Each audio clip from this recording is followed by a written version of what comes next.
Welcome back to the show. We got a great one lined up. Ripple partner team up with major bank. Ripple and Citi token service. Oh, we got that and so much more. Somebody roll that beautiful intro.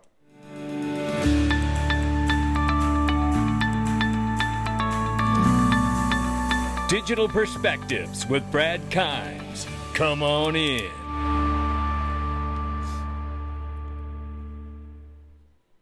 Welcome back to the show. You can follow us on Twitter, YouTube, and digperspectives.com for exclusive content right now.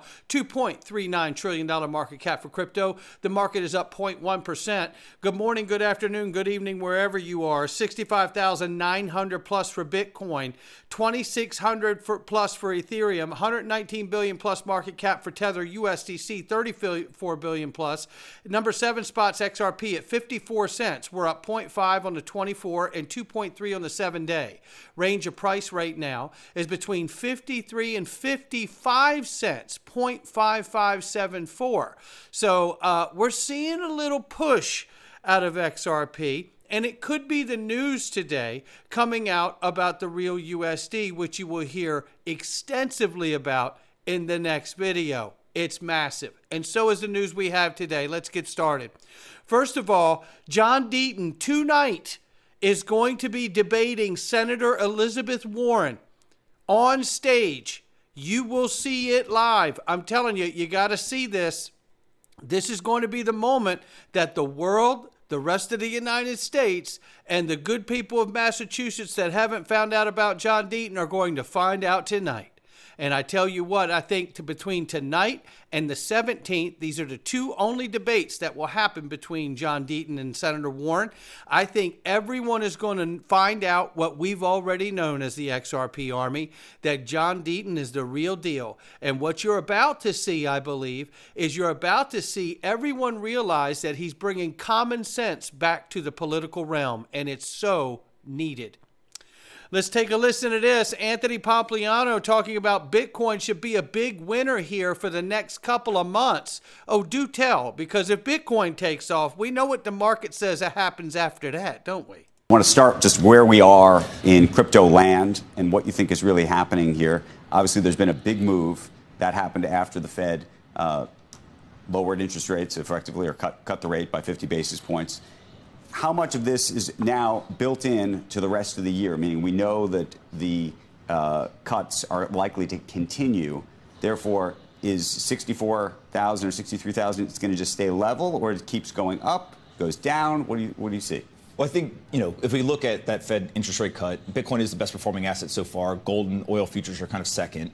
There's a new study that just came out from Lynn Alden and Sam Galligan that said Bitcoin is the most sensitive asset when it comes to global liquidity. And so 83% of the time, Bitcoin moves with global liquidity. It's more than S&P or any other asset. And so if you look at not just the interest rate cuts, now M2 money supply is expanding, and also we have cuts going on in China and elsewhere. And so I think that Bitcoin ends up being a big winner whenever we get kind of cheap money flooding into the system. And it feels like we just went through this big regime change, right? We were tightening. Everyone was trying to kind of drain liquidity from the system. Now we're going to go the other way. And so Bitcoin should be a big winner here for the next couple of months. In terms of the flow. And there you see it right there. Now, they go on and talk about some other things about holders versus people who are trading it. Look, this is one of the things I have to say about this space. It's not really just Bitcoin. It's USD Tether, right?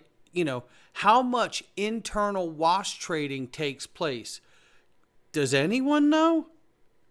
Right? They haven't had proper audits the way the rest of the finance world has. So how are we to really know how much wash trading is taking place, whether it's within Bitcoin or any one of the other 20+ thousand tokens out here in the market? Something to consider. 754 million XRP moves in 24 hours. Well, we know Ripple swell's well underway. XRP leads the global crypto market with 6.3 million trades in just 1 minute. Shout out to XAIF for that one. Look, things are happening. We got to keep an eye on it. But here's what we really want to pay attention to is those big banks in the financial system. Like Deutsche Bank debuts correspondent banking solution DBX. Well, we go into this, you're like, wow, this is cool. And then you read in here and you go in, you go, I'm not seeing anything about Ripple or the ledger, and I get it. However, let me move through this thing fairly quickly here. So it says the first phase of the rollout here is the banking giant's institutional cash and trade arm, DBX, is designed to give financial institutions new and enhanced functions to better leverage its global network in a fully integrated corresponding bank ecosystem. Now, the first phase of the rollout is centered on 4 solutions, including DBX Flow, or offering a range of cross-border commercial payment services for dollar, euro, or British pound transactions. These are all major currencies too, by the way, right? So note that.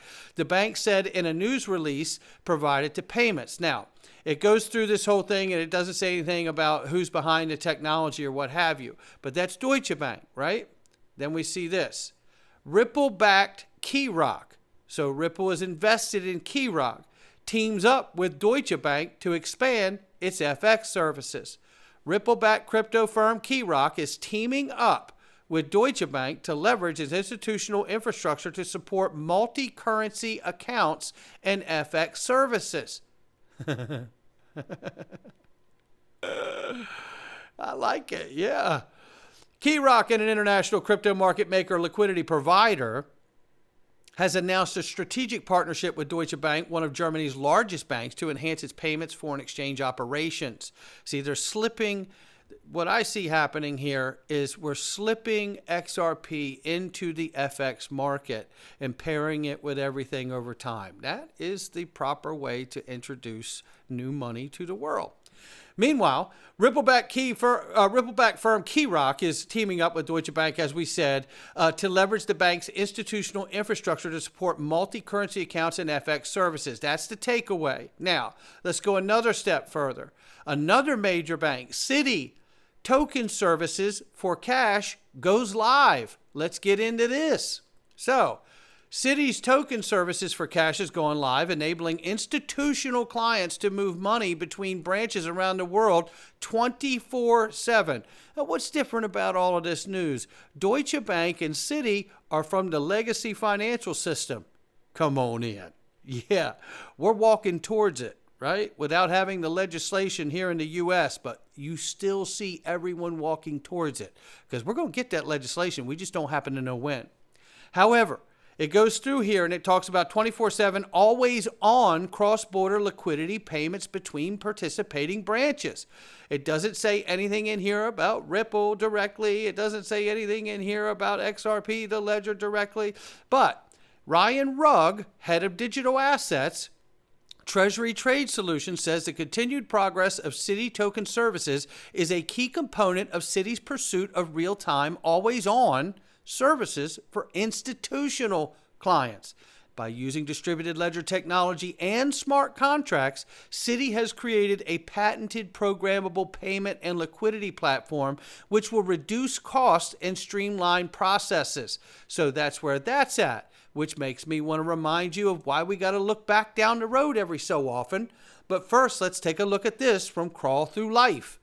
He did a Grok search here on AI and said there's a mention in preprint articles shared on X about Citi partnering with Ripple to develop a private network for cross-border payments, suggesting the use of Ripple's technology or network for this purpose.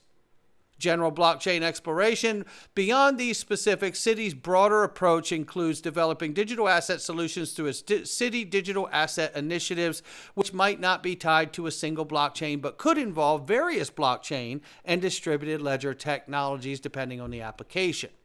Now, this is where I remind you what we covered just a week or so ago, and I think we covered it back in February when it first came out. Pegah Soltani from Ripple, and who's she talking to? Ryan Rugg from Citi, head of digital assets that we just told you about. Remember the first 20-some seconds of this? Kellyanne, SWIFT has played such an important role in helping cross-border organizations and banks interoperate smoothly. What does the next generation of SWIFT look like? And will you work together with other types of solutions that we heard like with Citi and Ripple to really tackle these issues? So great question. So first, let me describe the global response we're seeing on the interoperability topic, and it's really in 3 separate phases. So phase 1 was all about domestic schemes. So example. You've got, that was the first group that really said, all right, let's try and see how we can reduce friction, how can we get to interoperability, and that's where you have examples like FedNow. You have some great use cases in India with UPI and with PIX in Brazil. Then the next phase was really about countries coming together, so inter-regional, and really discussing how do we hook up our domestic schemes together in a cross-border aspect. And there you have things like Buna in the Middle East, and you've got BRICS. And then the third phase, which definitely is very much in its infancy, it's intra-regional, and this is about different regions coming together and talking about how do we connect up together to get to interoperability. So you can see how all three of these entities, Swift, Citi, and Ripple, are all working together to solve this problem. I'm sure it's nothing. Remember, Swift themselves are going to be live trials of digital asset transactions on Swift's network starting in 2025, in just a few months. That's why when I see things like this that Egg Red Crypto had posted, we could see a range of price targets met in this next cycle from $9 to $26 to even $40+. As we know, this time is different, ladies and gentlemen. This time is not like the last two times. It may be even better.